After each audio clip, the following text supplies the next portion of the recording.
Ikaze makuru mu buryo bwihuse ngo Maduro naritwaye amaraso yahanutse.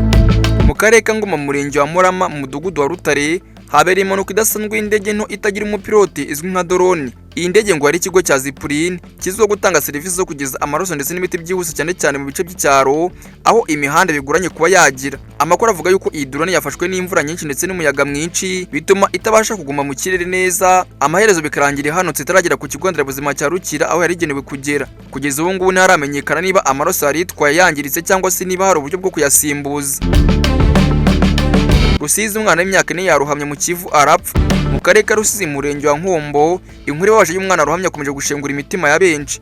Umwana witwa Iradukunda Sifa y'imyaka 4 y'amavuko yiramye mu kiyaga cya Kivu maze arapfa. Amakuru aturukaho byabereye avuga yuko uyu mwana yajyanye na mukuru y'imyaka 8 koga ku kiyaga nkuko bisanzwe bikorwa n'abandi bana benshi batuye hafi y'icyo kiyaga. Ubwo bari barimo koga ku bw'amahirwe make bikekwa yuko ngo uyu mwana atabashije kwivana muri aya mazi bikarangira aruhamye agapfa. Abaturage bari muri kano gace bavuga yuko ikibazo cy'abana barohama gikomeje kugaragara cyane cyane mu gihe cy'izuba abana benshi bajya koga badafite uburinzi buhagije. Mu karere ka Gicumbi abaturage barimo kwinubira inzu bubakiwe. Mu karere ka Gicumbi murenge wa Bukure abaturage batishoboye batujwe mu midugudu ya Nyarutovu barinubira uburyo bubakiwemo inzu bavuga yuko rwose ari inzu badakuriye guturamo. Abaturage bavuga yuko zino nzu bazisondetse zimwe zikaba zatangiye gusenyuka hakiri kare ndetse kandi zikaba zidafite ibikorwa remezo by'ibanze harimo nk'ibikoni cyangwa se ubwiherero buhagije. Ikindi kibazo bavuga nuko ngo zino nzu ari nto cyane ku buryo zibamo abantu benshi ndetse bamwe bakabashyiramo n'amatungo yabo kubera kubura ahandi bayashyira. Ibi ngibi bigatuma ubuzima bwabo bugorana cyane cyane mu bijyanye n'isuku ndetse n'ubuzima rusange. Aba baturage bakabasaba ko ubuyobozi bwagira icyo bukora vuba bukabafasha gusana zino nzu cyangwa se bakabubakira izindi zujuje ibisabwa. Umunyamakuru DC Kirima yatawe muri yombi. Inkuru y'ifatwa ry'umunyamakuru niyiga bakirima uzwi nka DC Kirima yakomeje kuvugisha abantu benshi ku mbuga nkoranyambaga. Uyu munyamakuru w'Isibo Radio bamufasha ku mugoroba tariki 31 Werurwe 2026 akaba afungiye kuri station ya polisi ya Jabana. Iri fatwa ngo ryakurikiye ubutumwa yashyize ku mbuga nkoranyambaga aho yavugaga yuko ngo yasenywe inyubako atabimenyeshejwe, aho yavugaga yuko yakora akarengane gakomeye. Iyi nyubako avuga yuko yihuriweho n'abagenzi be, avuga yuko atari inyubako ahubwo ari ishuri. Iyi nkuru kandi ateje impaka nyinshi ku mbuga nkoranyambaga aho bamwe bashyigikiye umunyamakuru bavuga yuko yarenganye mu gihe abandi kandi bavuga yuko amategeko agomba gukurikizwa. Kugeza ubu ngo aracyategerejwe ibisobanuro birambuye ku ifatwa rye. NESA yatangaje ko abanyeshuri batangiye kujya mu biruhuko. Ikigo cy'igihugu gishinzwe ibizamini n'uburezi bw'amashuri NESA cyatangaje igikorwa cyo gucyura abanyeshuri basubira mu miryango yabo. Iki gikorwa gikorwa buri gihe igihembwe kirangiye hagamijwe guha abanyeshuri umwanya wo kuruhuka ndetse no gusura imiryango yabo.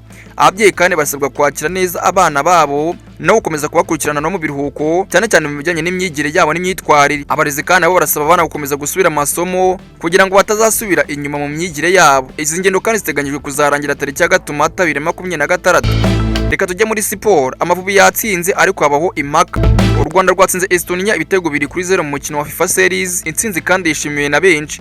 Gusa nyuma y'umukino habaye ikibazo cyavuzweho cyane aho kapiteni w'Amavubi Jihad ndetse na Manzi Tsiri bababujije kwinjiza abana babo mu kibuga ngo bishimane nabo.